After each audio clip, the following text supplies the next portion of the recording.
worst years of my life. And I'm not going to unburden that on you. This is my most recent poem. This is for the next Alien Buddha book. This is called Yates on New Year's Eve. Bloodshot, drunken eyes buried beneath bifocals, staring back from the bathroom mirror, I am thinking of Yates and a sentiment that doesn't hold. My beloved lost her job teaching music a week and a half before Christmas. My mother's best friend lost her second daughter to reasons she won't say to her friend's tears.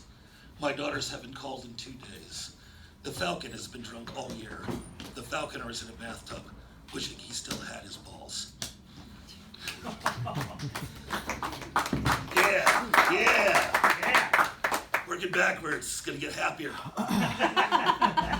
My life as a foreign object, second draft. No one drinks from rusted altar cups, one only comes to oblivion to take the water. The days end with drunken breath and the smell of burning hair.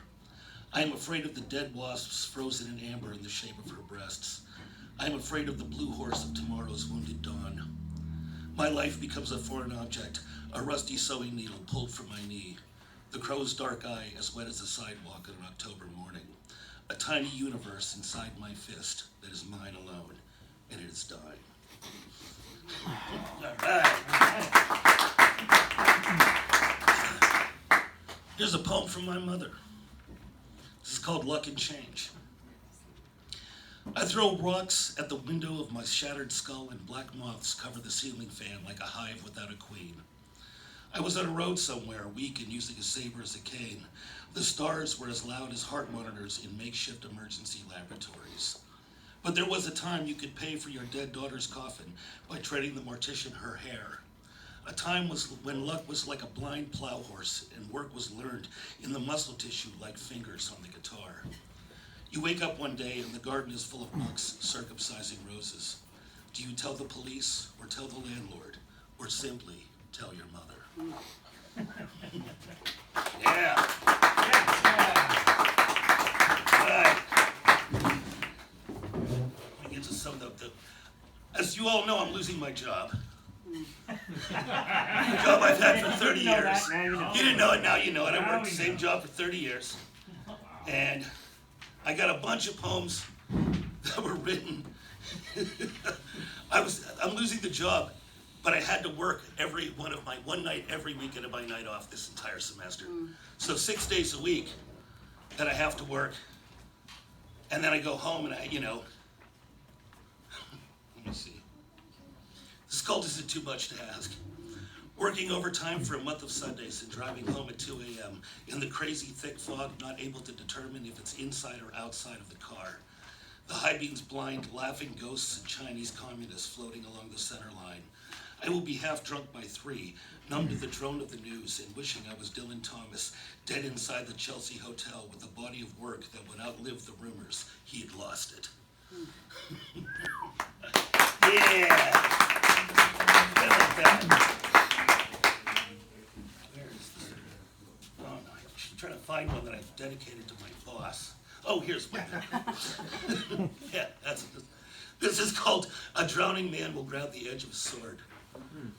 The deer who leaps in front of my car and the crow who lays on the road pasted there by its own blood and innards. The night with its promise of danger and this life without covenant with success. If water was air, there would be many more shark attacks. If employment was marriage, there would be fewer divorces and many, many more long-term bad marriages.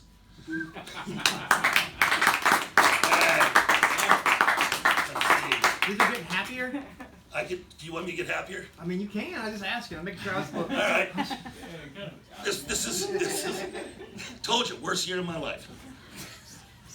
No lie. This poem is for my twin brother. It's called Dead Pigeons, or Shit Happens. I took the frozen mourning dove onto the blade of my old snow shovel, and she stood up like a Spartan soldier stepping off his shield. She looked at my face, my bloody face, and cooed at me like my mother did when I was a child. I thought of my twin brother and wiped the blood from my nose, feeling some shame over my flesh wound. The dove opened her wings and took to the air like a deep swallow of heaven when heaven is a bright blue. I put the shovel back on the porch, went inside to call my brother on the phone. I wish he would drink of this restorative sky, but I knew he would be home, earthbound, and sitting upright on his own shield.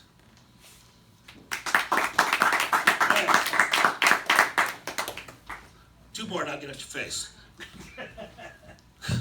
You know, you think divorce is an end, it's a point, it's a done. No, it's a vista. It's a thing you stare out and contemplate. This is called divorce's skyline. If I were any other man, tonight would be the last time you would leave your footprints through the dust gathered in my eyes. Or that I would tolerate the frost of your silence when I insisted you had a small bone lodged in your heart. It would be the end of my falling and the beginning of my time in the palace of broken wings. If I were any other man, I would have been done with every day's brand new goodbye. All right.